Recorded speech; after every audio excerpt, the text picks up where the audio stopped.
welcome to Vikings Happy Hour, where we mix our favorite beverage and talk of your Minnesota Vikings.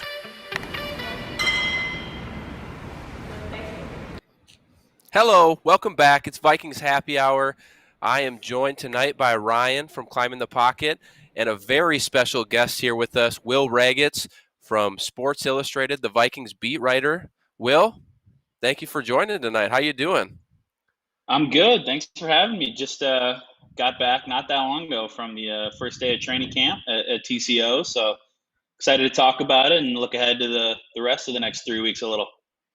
Yeah, absolutely. How was the heat? I know pregame or pre-show you said it wasn't too bad. Yeah, it was. It was supposed to be like 95, 97 with a really high heat index. So I was a little worried, but it ended up being overcast, nice breeze. So it was a good atmosphere. The fans were back out there, and it was fun. I have to ask, how was this different than last year?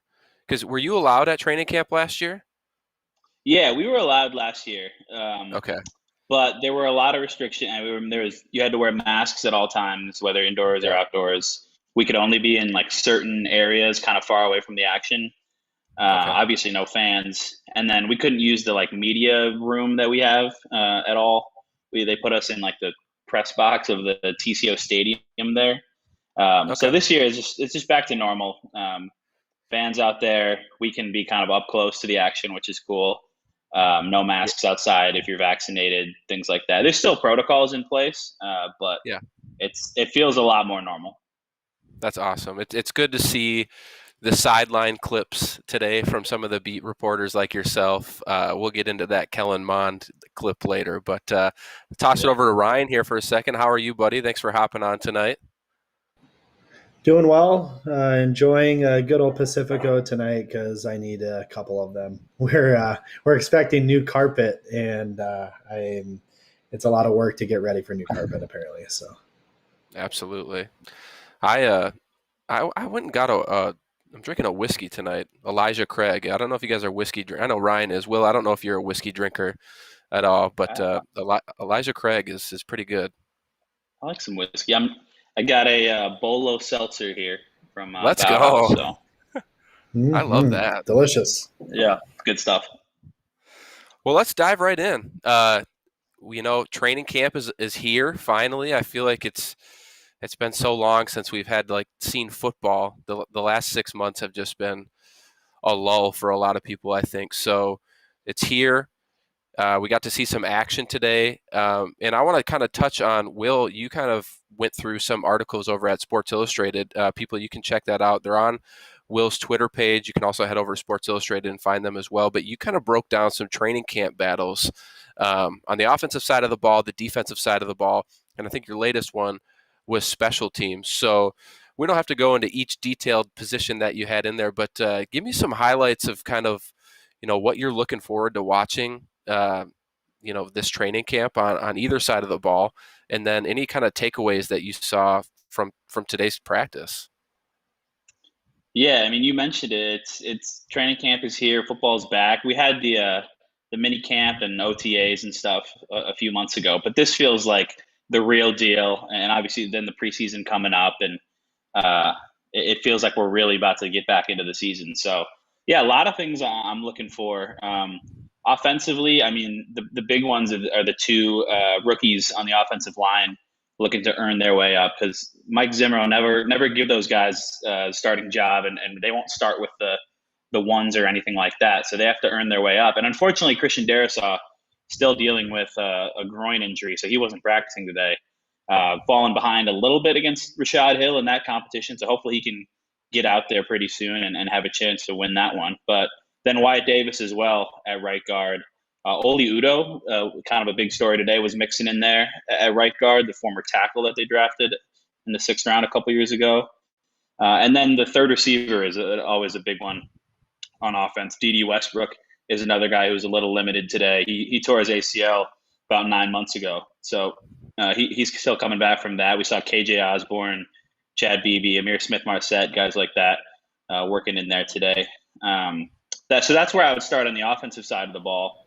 And yeah, I mean, there's I don't know. Should I get into other stuff right now, or do we want to talk more about that?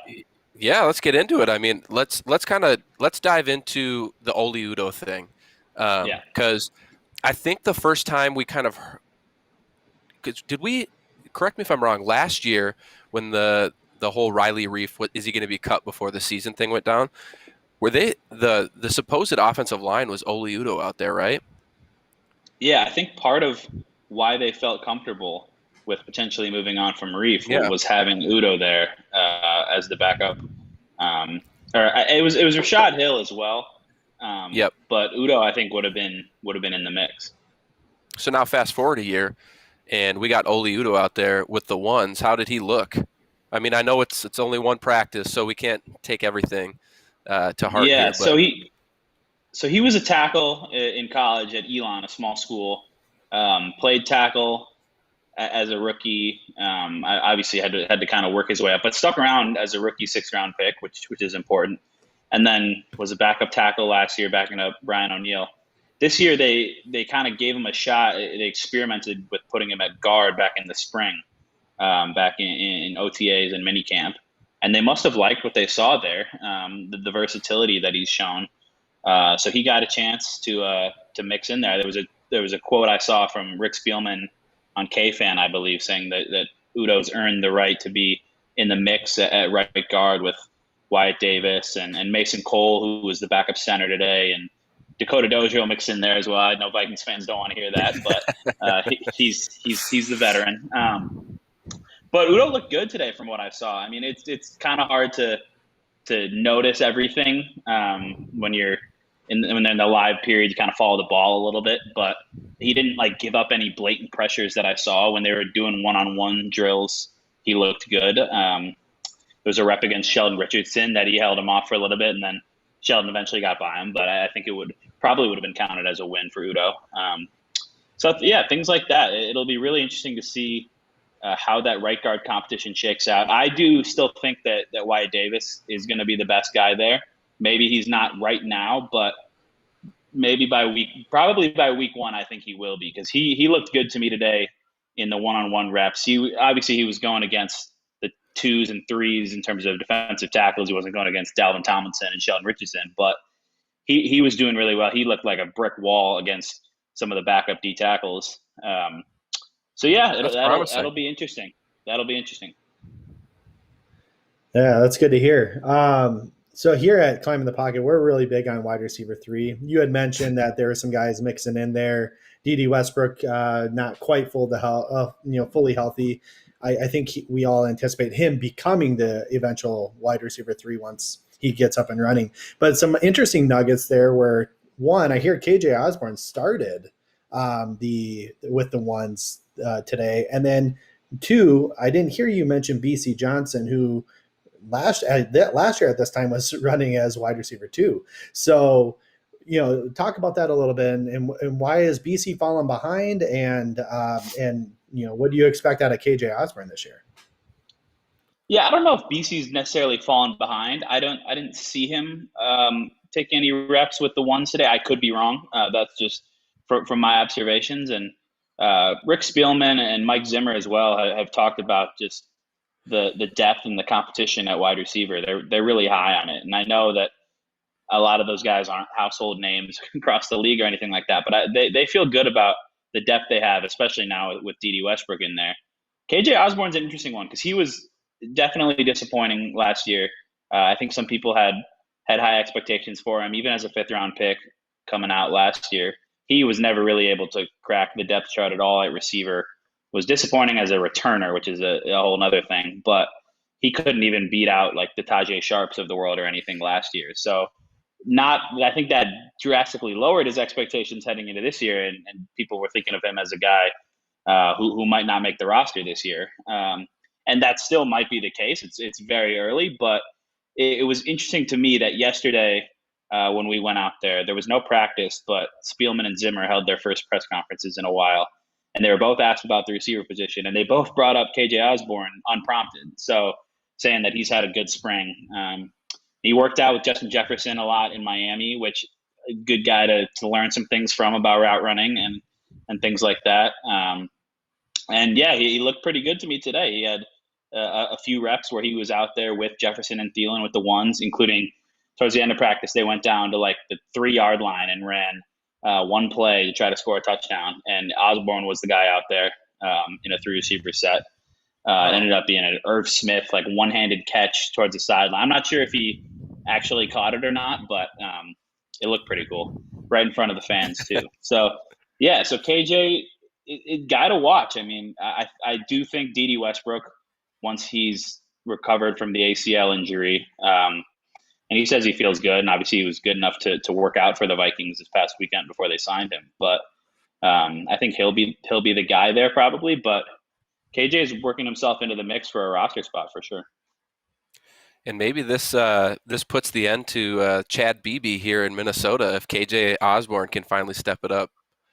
It's possible. I think they would save a little bit of cap space if they moved on from Beebe. So they might still want to have that veteran guy as like a backup slot option. Who Beebe is not an exciting guy, but I mean he can get open a little bit over the middle of the field, and him and BC Johnson both had solid games last year against the Panthers when Thielen was on the COVID list. So they've got a little depth there, and obviously I think the wide receiver 3 conversation gets a little bit more attention than it sometimes should among the Vikings internet sphere, because like they just don't use a third receiver that option. I mean, it's important to have, and you can make the argument that they should use a third receiver more. But the reality is there's going to be a lot of plays where Tyler Conklin's out there or CJ Ham's out there and there's no third receiver. So you want to have a guy in case if Jefferson or Thielen have to miss a game or two. But I think they can work Dede Westbrook in a good amount though this year. On a guy we didn't talk about. I was going to say what I love about the wide receiver depth that we do have is at least our top 3 guys, assuming Westbrook is one of those top 3 guys, they're all interchangeable at any 3 spots on core receiver spots on offense. You know, they all can play the Z, the X, or the slot, and I love that versatility because you can't really necessarily plan every play for a specific guy to be in a specific position, and we can move them around and shuttle them around. And where BB, for example, you know, he is slot only, right? So I think that they maybe are starting to value that versatility a little bit more, which is exciting to see.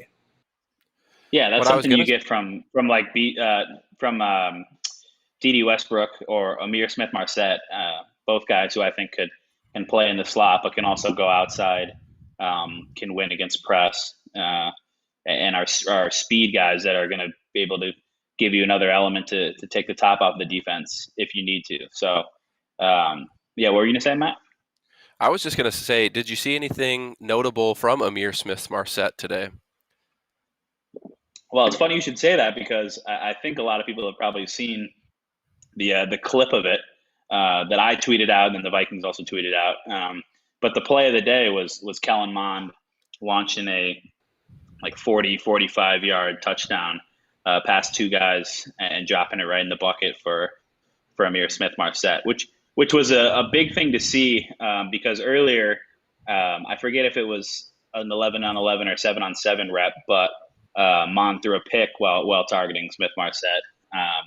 So it was good to see them bounce back, and he put a little more air under that one than he did the first one.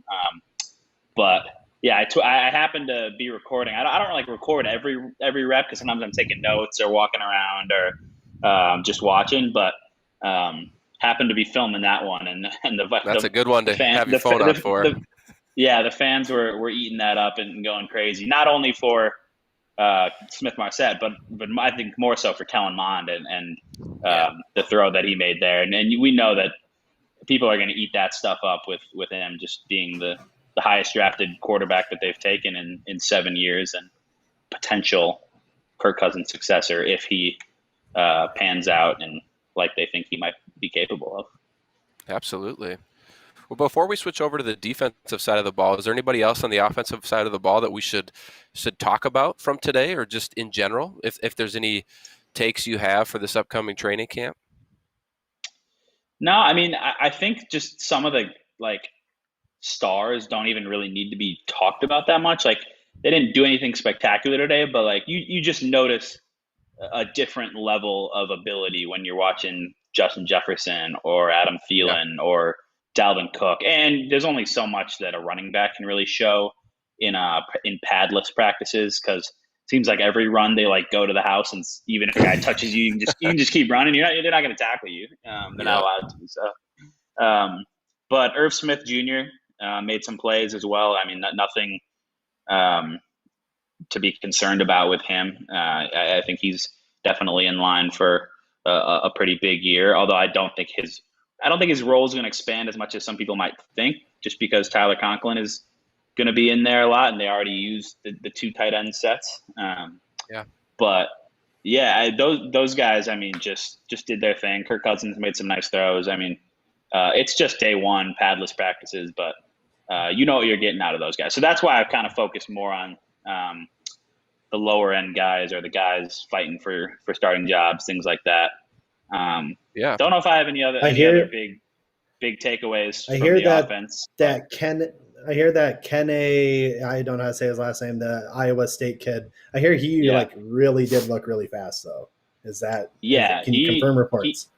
He is speedy. I remember dating back to rookie mini camp, I think it was, or just maybe it was OTAs. But when he gets the ball and heads toward the edge, like, you can tell that acceleration he has. I mean, obviously, if he gets in the open, he's got the straight line speed. But what impresses me is the acceleration, just going from 0 to 60 and getting to the corner. And we'll see how he does in preseason and things like that, when you actually have to maybe like run up the middle and then pick the right hole and make a cut. But you use him on a pitch play or a screen or something, and just get him the ball in open space. And I think he's going to be a good Mike Boone replacement with the potential to push Madison a little bit, maybe. Yeah, absolutely. Well, switching over to the defensive side of the ball, a lot of new faces over there. You mentioned Sheldon Richardson early, Dalvin Tomlinson, Patrick Peterson, Rashad Breeland. I heard Xavier Woods did pretty well today. So anybody on that side of the ball, any battles you want to talk about, or anything you saw today? Yeah, I mean, that whole defense is going to be really interesting with all the talent they brought in free agency, and bringing in guys like Richardson and Breeland, who don't even have clear starting spots yet have been starters in the NFL for most of their careers. Like, that's how you know there's some serious depth here. So there were a couple guys who weren't really practicing much on that side. Michael Pierce has the calf injury right now.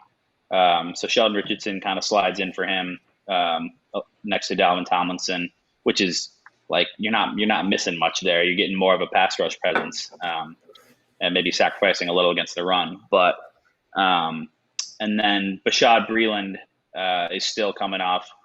He had shoulder surgery earlier this offseason. So he did some good things. He actually intercepted Jake Browning early on, made a nice play, had another pass breakup in 7-on-7s, but he wasn't doing much like 11-on-11 live stuff. So it was Cam Dantzler out there. And that'll be the battle, I think. I'm kind of operating under the assumption that Patrick Peterson has a spot pretty locked up. Even if, like, you go by PFF, he was the worst out of that trio last year, like when I'm talking about Peterson, Breeland, and Dantzler. But he's done it for 10 years. He might be a future Hall of Famer. He's coming into a new scheme where the Vikings aren't going to ask him to, like, shadow guys and carry them across the field, and things that that hurt him a little bit, given that he's just lost he's lost a step from where he used to be. But he's still such a smart player, a playmaker, great technique. So I think in Zimmer's scheme, given the amount of money that they gave him in free agency, things like that, I think he has a spot. So it's going to be between Dantzler and Breeland probably for that other outside spot, and they'll all mix in there. And Mackenzie Alexander in the nickel.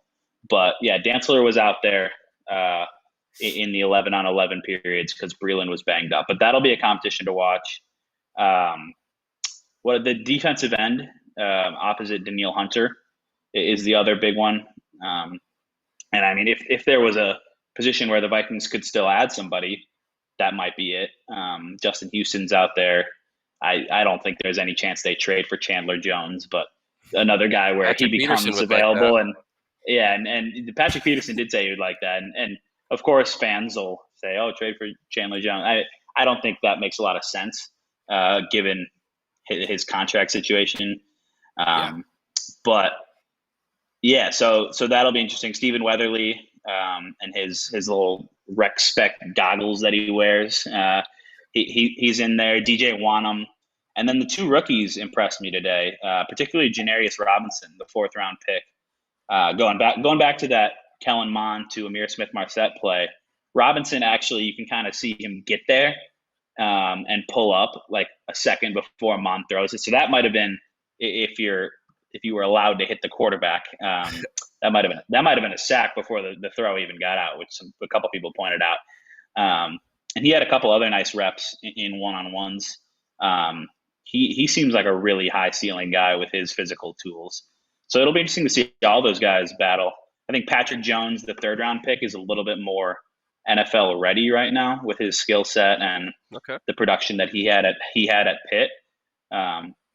So they may feel like they don't have any obligation or any need to go out and get another defensive end with those 4 guys that I just listed.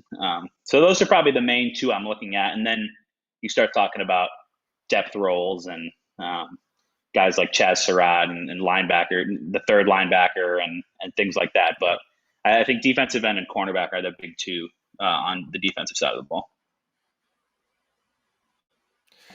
Did you get a look at Cam Bynum at all today? That's exactly who I was going to ask about. I don't actually think I looked at that pick. And I'm like, I wasn't quite sure. You got a cornerback that you're going to convert to a safety. He's never really played safety before.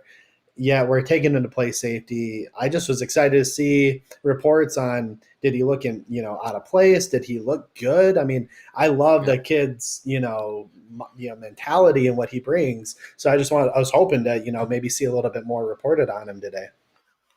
Yeah, I nothing's jumping out at me when I'm trying to remember. I don't think I saw him much. So I'll keep my eye on him maybe tomorrow and going forward and see how he looks. But yeah, he's right in the mix there for the number 3 safety job with like the Josh Metellises and Miles Dorn and Luther Kirk he was the guy who picked off Kellen Mond, made a really nice play. But yeah, Cam Bynum, they've raved about his intelligence and how kind of easily he's been able to make that transition from playing corner at Cal to now being a safety. So yeah, I'll try to keep an eye on him going forward and see how he looks back there. We got some comments in the chat here. Pablo, welcome from Mexico. He's giving you some congratulations there, Will. And then our producer, David, he's thrown a chat or a question out there. Well, more of a statement, but says Dantzler looks bigger. Can you confirm? I think that's true. I was actually talking to some of the other beat writers about that a little bit today.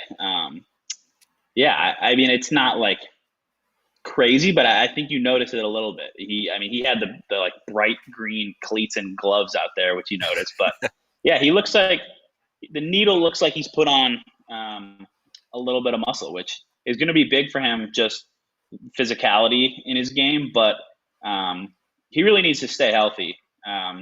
That was a little bit of an issue for him last year, and then that was an issue earlier this year. He wasn't able to practice much. So I think just getting stronger can only help that. Another thing that was interesting that Mike Zimmer said yesterday was he thinks Dantzler needs to have a little more belief in himself. Those were Zim's words. So maybe just he needs to play with a little more confidence, things like that, maybe not second guessing. But I mean, you saw in December last year, I believe it was the Jaguars game, and there's one other where he just played incredible football. And so if he can kind of put together some more consistency this year and stay healthy, I think he may well beat out Breland for that starting job. Hey, I'm all about having cornerback depth. So whoever wants to take the number 2 job having the other one behind it. You can never have too many fine corners. They learned that last year when Learned that last year when they were trotting out like Cordrea Tankersley and Chris Jones and people like that. So I don't think there'll be any of that this year. Another guy that was talked about earlier back in the spring a lot was Harrison Hant. I didn't really notice much from him today, which isn't necessarily a bad thing. I mean, like I said, it's hard to watch everybody, but he's another guy who I think you'd feel comfortable if he ever had to get in the game, and he's like your fifth corner. So yeah, the depth is it's night and day from last year, and I think it makes Mike Zimmer feel a lot better about where they're at. Yeah, as they should. Yeah. Moving along here, just want to make sure we touch on special teams, even though it's maybe not as fun to talk about.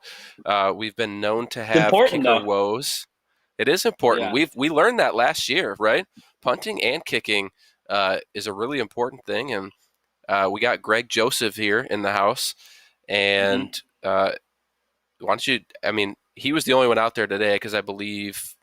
Was it Riley? Yeah, Riley Patterson, the undrafted rookie from Memphis. He is on the active PUP list right now. He was just there off to the side riding the stationary bike. I wasn't sure who was on the bike at first. I was like, I think that's a player. And then I figured out that it was the backup kicker.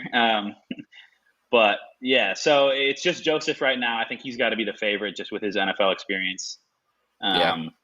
They could bring in another guy, though. I mentioned that in my special teams article. There are a few options out there. I mean, nobody who hasn't struggled because otherwise they would have a job. But they might want to bring in somebody else for competition, especially if Patterson's out for a little bit, which I don't know if he will be necessarily. Spielman said he thinks he should be back pretty soon. But yeah, there's that. No competition at punter. They waived the other punter that they had. The 30-year-old guy from LSU. So it's just Britton Colquitt there. But the interesting ones for me are the returner jobs. Because and for a long time, that's been a big thing that Vikings fans have just taken for granted. Like, okay, we've got Percy Harvin, Cordero Patterson, Marcus Sherrills. Like, you got guys who are a threat to go 20 yards or go to the house every time they get the ball. And that at just least not wasn't the fumble case. it. Yeah, exactly. Yeah, with Chad Beebe. But yeah, that just wasn't the case at all last year. The special teams were horrendous in every aspect, but they got nothing in the return game, whether it was Osborne or Amir Abdullah or Beebe. Those were the main three. So Dede Westbrook was out there. Early on, they were doing some punt coverage drills, and he was the one guy back there catching those. So as long as he's healthy, I fully expect him to be the number one punt returner. I don't think there's anyone who would really even challenge him for that job because he's done it at a high level, both at Oklahoma and then with the Jaguars. He has like a 10-yard return average for his career, and the Vikings averaged like 4 yards per punt return last year. But then the kick returner one is interesting because Abdullah and Osborne could still factor into that if they have roster spots. But then you got the two rookies from colleges in Iowa. You got Kenny, I believe it's Wongwu.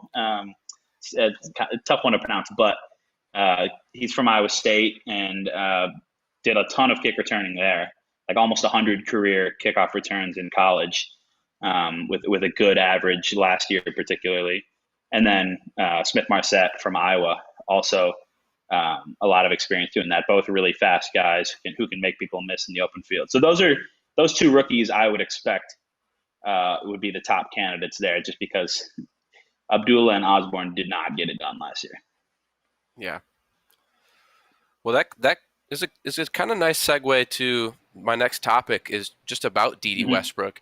What are your thoughts on that? I know Ryan, he's a big Oklahoma Sooner stan, so any time that we can get an Oklahoma Sooner player in here, he's going to just lose his mind. But I just want an unobjective or an objective take from you, Will. What do you think of Dede Westbrook's signing? Yeah, I think it makes a lot of sense.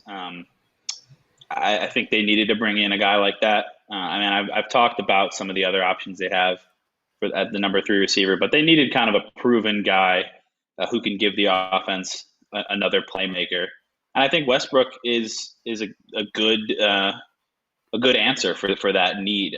He had a couple good seasons in Jacksonville in 2018, 2019.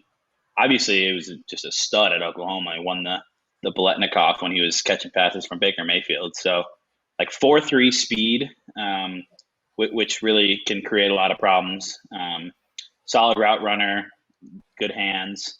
I mean, he's not going to revolutionize their offense or anything. It's still going to be run through Cook and Jefferson and Thielen and the tight ends a lot. But I think he's a guy who can add just another element, a speed element, and has a ton of experience playing out of the slot.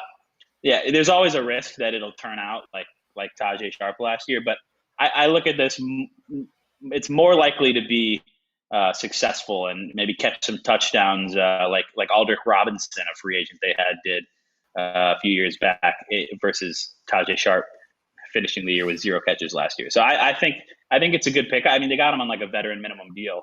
It's like 1 year, a little bit over $1 million. So you throw in what he can do as a punt return, I think it was a no-brainer for them.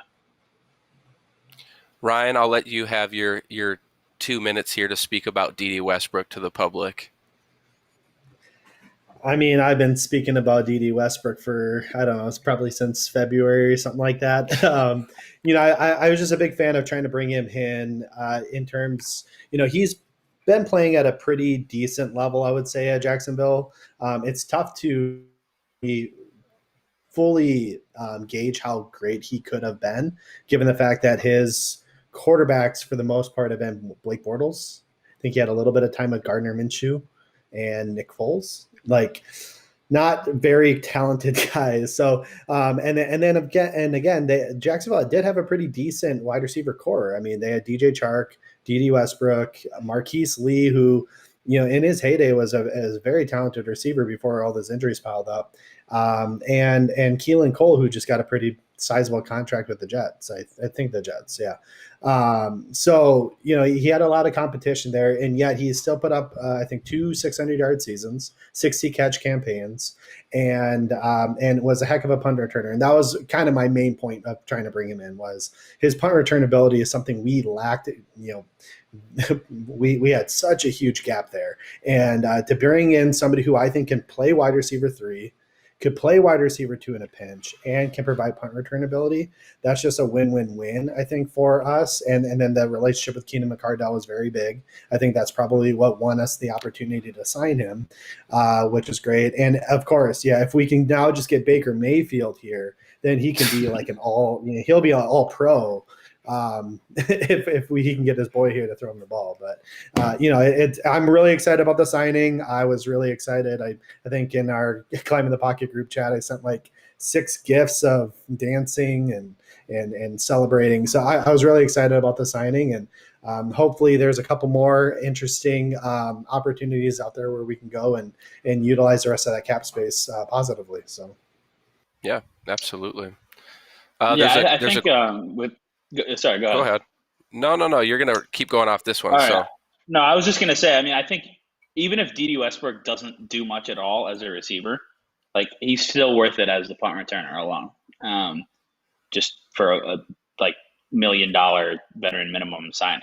And with that said, I think he will do more than nothing as a receiver. I think he'll be that number 3 guy, even if he has like 400 yards or something like 30, 40 catches. Like, that's still going to bring value, and then with what he can do as a punt returner. So, yeah, and to your point, Ryan, as well, he's played in the NFL before. If we need him in a pinch, let's say Thielen goes down, let's say Jefferson goes down, I have confidence in Westbrook starting a game or 2, maybe even longer if need be. But I'm not so nervous as I was a year ago with thinking that we'd have to go out there with BC Johnson and Chad Beebe. They're fine for coming in for the end of a game, maybe, but I don't want to depend on them moving forward.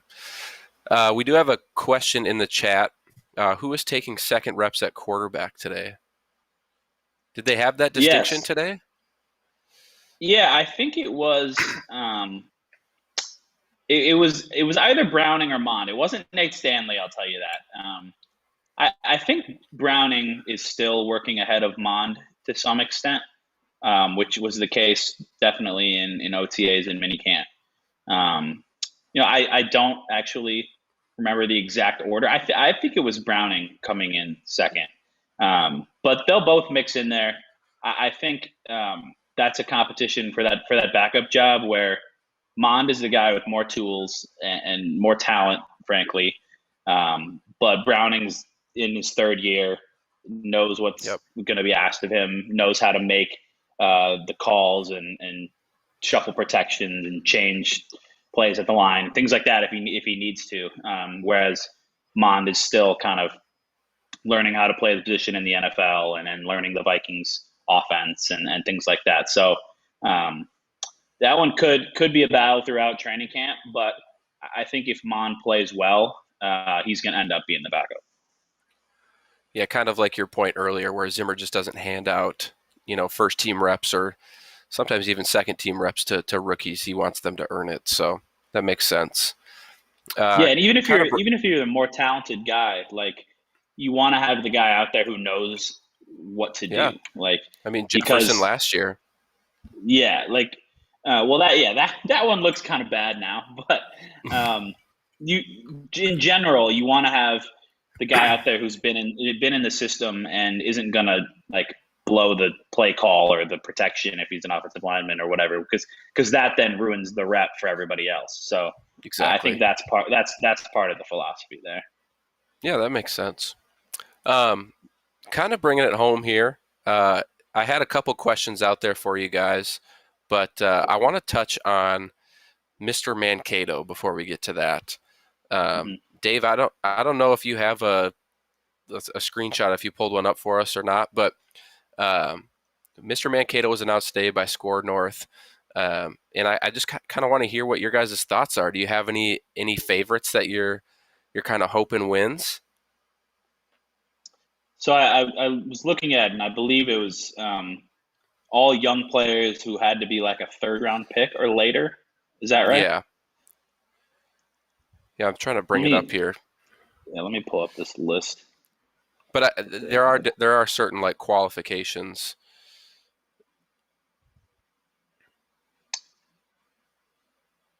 Yeah, so third-round picks or later, young guys. They put their little odds here. With Kellen Mond being the favorite, couple linebackers after that, a lot of different guys on here. If I had to kind of choose a guy who I'm looking at, I think maybe Amir Smith-Marset. They give him 16-1 odds here, but just as a receiver, I think that's one of the positions where it's easy to stand out in training camp and just in practices in general, because you're doing the 7-on-7 reps and you're doing the there it is. You're doing the 11-on-11 reps and all kinds of things like that, where you're getting a chance to go against the DB. And if the ball's thrown to you, you're either going to make a catch or it's going to get broken up or fall incomplete or whatever. So there's a lot of opportunities to stand out where there maybe aren't for like linebackers or offensive, defensive linemen, whatever the case may be, especially with no pads.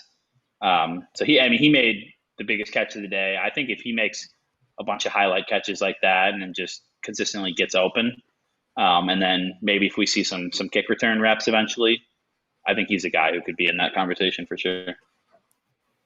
Ryan, any thoughts on that list? Yeah, like Will said, it's going to be easier for guys who work in a position that is a little flashier, right? So I think it's tough for like an offensive lineman, even tight end, unless they're like purely a receiving tight end like Blake or Shane Zylstra. But the pick that I went with was Janarius Robinson. 20-1 odds. So, I mean, if I throw down $100, I can win, a quick 2 Gs. And I like the just the physical tools, right? So he's going to be going up in camp against second team offensive linemen. Our first team offensive linemen's barely good. So our second team offensive linemen are probably not that great. So for him to be able to take advantage of that, use his physical tools, I saw him working on the side with Danielle Hunter today doing just some work on get off and pressure points as he's kind of leaning on that one hand before the snap. So if he can kind of take that tutelage of one of the best defensive linemen in the league and keep growing and learning from the defensive line coaches as well as from Danielle Hunter, I think that he could really turn out a good camp. And again, it's like Will said, it's all about flashing. So it's hard for him to do that in the padless practices, even though he kind of did today. But once the pads come on and he can consistently, hopefully get to the quarterback and then maybe in preseason get a couple sacks, I think he maybe could not only wrap up Mr. Mankato, but maybe the, left defensive end, right defensive end, whichever side that Danielle Hunter's not on. So hopefully, he was my favorite defensive lineman pick in the draft. I thought he should have been swapped with Patrick Jones just based on my analysis, and I was really high on him coming into the draft. So I'm glad we got him, and hopefully he can show me right and outperform his draft status. Well, Will took mine, so I'm kind of pivoting here at the last second because I don't want to double up. I wish this person's odds were a little worse from a betting standpoint, just so I would make more theoretically. But I'm actually going to go with Wyatt Davis. I think he's got. Will kind of highlighted earlier in the show that he did do well out there today with the twos. Granted, it was with the twos, but I think when you think about players that are going to have the most opportunity to kind of show what they can do, it's going to be that guard battle. It's going to be the defensive end battle. And then obviously when you got wide receiver out there, it's hard not to notice them. They're skill players. They get a lot of attention in general. But I think Wyatt Davis, he was supposed to be a super high draft pick a year ago. I remember people saying he was going to be a first round pick. Kind of fell to us, and so I think the sky is the limit for him. And I think within a couple weeks, to Will's point, we could kind of see him running with the ones here. And it may not be a flashy Mr. Mankato, but I don't need flashy at guard. I just need good. So I'll take that. Yeah, I like both of those. Wyatt Davis in particular. I mean, Vikings fans are so starved for just competent guard play that if he comes out and is winning his pass protection reps and is able to earn that starting spot and just has a good camp, yeah, that wouldn't surprise me at all. And then Robinson, I think that's a good pick as well. He looked good out there today. Well, I got two more questions for you, and then we can call it a night here. But I want to ask, what your biggest concerns are heading into this season at the current moment, and then what you're most confident about. So Ryan, I'll start with you, and then we'll transition to Will here. So my biggest concern is that what we're starting with? Concern and what you're most confident. You can take them in one. Sure. Concern, I mean, again, until it's proven, that offensive line is still going to always be a concern. In an ideal world, we're likely starting two rookies at left tackle and Darisaw. Hopefully he can get healthy. And then right guard with Wyatt Davis. Again, that's the hopeful starting five along with Cleveland, Bradbury, and O'Neal. So until they can prove that they can be a cohesive, consistent group that can consistently, pass protect for Kirk Cousins and be there, I'm always going to just have concern there. And again, I'm not as concerned as most fans are. I don't need you to all be all-stars. I just need you to, give Kirk 5 seconds instead of 4, right? Or whatever it is, right? So I want to see that before I believe it. In terms of confidence, I'm just the defense as a whole. I know that's kind of a cop-out, but just it's going to be exciting to see just the depth at receiver, as Will alluded to earlier. We were starting Chris Jones and Chris Boyd and, just some garbage. I mean, I don't want to say garbage because these guys are working hard, but just not as talented guys as you'd like to see in the secondary there. And I'm excited to see Breeland. I was a big Breeland fan when we signed him. Patrick Peterson's obviously exciting, and the further development of Cam Dantzler. And who knows, maybe we'll have Jeff Gladney back. I was going to ask you maybe if you had any other updates on that. I know Brian Murphy got some slack on Twitter because apparently he just showed up at his house and knocked on the door. But anyway, so excited to see the progress of that secondary. Excited to see the progress on that defensive line with Tomlinson, Pierce, Richardson obviously back with us, and then like I said, I'm big on Robinson. I think Robinson can come in and hopefully, if he doesn't make the starting 4, I hope he can at least come in as a rotation guy and make some splash plays, even more so than Wanham did, because Wanham, even though he did make some splash plays last year, he was not good in the plays that he wasn't splashing. So I want to see more consistency out of Robinson and hopefully make some big time sacks and or tackles for losses. So so I'm excited for the defense as a whole to just get better. Still concerned about that offensive line.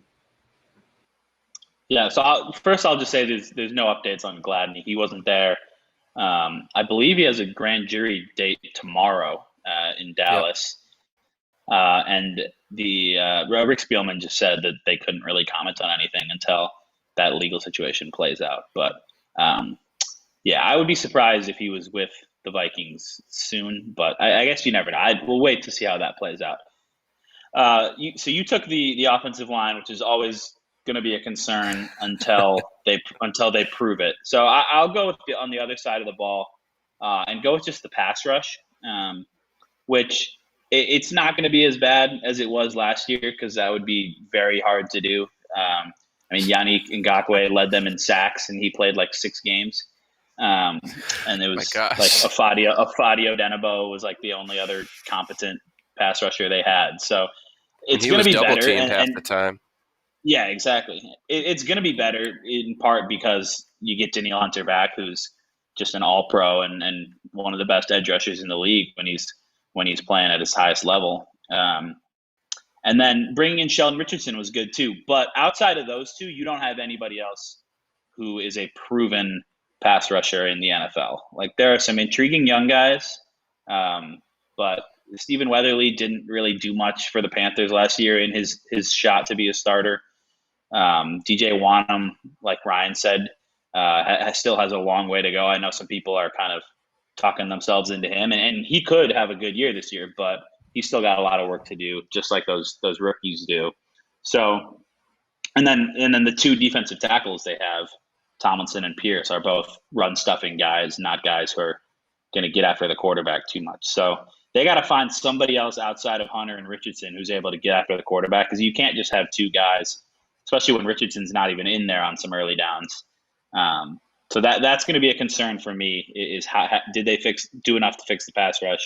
Are they going to be able to get after quarterbacks? Because if they can't, then that puts your secondary in a tough position of having to cover for a long time. So that would be my concern outside of the offensive line. And then the thing I'm most kind of confident in being successful for the Vikings is just their skill position weapons. I just think Justin Jefferson showed how talented he was last year and everything he's capable of. Adam Thielen is Adam Thielen and is still going to play at a high level. Dalvin Cook's one of the best running backs in the league. They got the tight ends. They got Dede Westbrook. So it's on the offensive line and it's on Kirk Cousins to be more consistent and not have any like games like the Falcons game last year. But I think there's really no reason to be concerned about the weapons that he has. Yeah, I completely agree. And even if one goes down, I think there's finally some depth behind there as well at all the positions, the skill positions. So, yeah. I do have a quick comment regarding the offense. So, I know we put up, what was it, like a top 6 offense last year. I do somewhat worry that there's going to be a regression there. Not more so because of the talent got worse or not. I just think that, we were put into positions last year where we could put up some good offensive numbers because our defense wasn't playing so well, and we were forced to, either come from behind or play with a lead, but we had to keep scoring because of the fact that our defense wasn't playing very well. So I do worry that just from an overall offensive, points perspective, yards per game perspective, passing yards perspective, we may see a regression there. And that's not a bad thing. if we go from the 6th offense to the 10th offense, let's just say, for example, but we're winning more games because our defense is better, that's a win, right? Like, and it was kind of, I think one of the Chargers guys dunked on themselves because they were basically saying Kirk Cousins only, best year was when he played, threw the least amount, had the least amount of, touchdowns and yards and whatnot in his career. And it's like, yeah, because we were winning games, we could run the ball to end the game. Like we weren't having to, come back from 14 points like he had to do in most of his career. So I'm hoping we see a small regression in that sense. Now, obviously, if we need them to score, let's score. But I do worry that we're going to have a small regression on offense a little bit. Yeah, and I think that's okay. I think regression back on offense a little bit is fine as long as the upward trend of defense improves, right? I mean, that's the big thing this year. We can't be letting teams score as much as they did against us and just walk down the field. So, any final thoughts from either of you? Ryan kind of just gave his, but Will, do you have any final thoughts here, or what you're working on maybe? I know this is probably one of your busiest times of year, so just give us some final thoughts here as we close it out. Yeah, I think we've covered a lot. Don't know if I have too much more right now, but yeah, I'll just say it's a fun time of year. Going to be doing recaps of training camp every day. So you can find that at si.com/NFL/Vikings or on my Twitter at Will Ragatz. And it's going to be fun. Training camp. They've got night practice coming up on Saturday. I believe a scrimmage at US Bank the weekend after that. Some joint practices with the Broncos, and then you get into the preseason and then 17 games of regular season football. So it's a fun time of year. The last couple months, there wasn't really anything to talk about or too much to talk about at all with the NFL and with the Vikings. So it's fun to be back. Yeah, I am excited. It's finally Flip's coming in here at the end to try and rile us up. Flip, we'll take that offline. I am excited as well. Right now is for every fan base is just eternal optimism, right? Everybody's 0-0. Yep. The cliche, everybody's got a shot. So I'm excited. Unless you're the Lions. Yeah, that's true. But who knows? Maybe they just Dan Campbell. He's going to come biting people's knees off. So you got to watch out for that. Well, thank you both for hopping on tonight. Thanks for having me. This was fun. Yeah, I really appreciate it. Ryan, I'm sure you'll be on again. Will, you're always welcome here. I know you're busy, and you'll only continue to get busier. But I know you're in the cities, and so are we. So if you have some time, we should actually catch a happy hour and get a beer around here. So it'd be fun. Let's do this again sometime. Absolutely. With that being said, everybody, thank you in the chat. Thank you for everyone that's listening. Cheers. The beginning of Vikings Happy Hour starts tonight. We'll be here every Wednesday, 8 o'clock, through the rest of the season. So, cheers, everybody. Skol. Thank you, Will, for showing up. Ryan, Matt, what a great show. And look forward to tomorrow night when we have Viking Hot Takes with the great Flip Mozzie and Eric Thompson of Daily Norseman. Will, you continue to do great work out at Egan. From our hearts to you, thank you so much. And everybody else, Skol Vikings!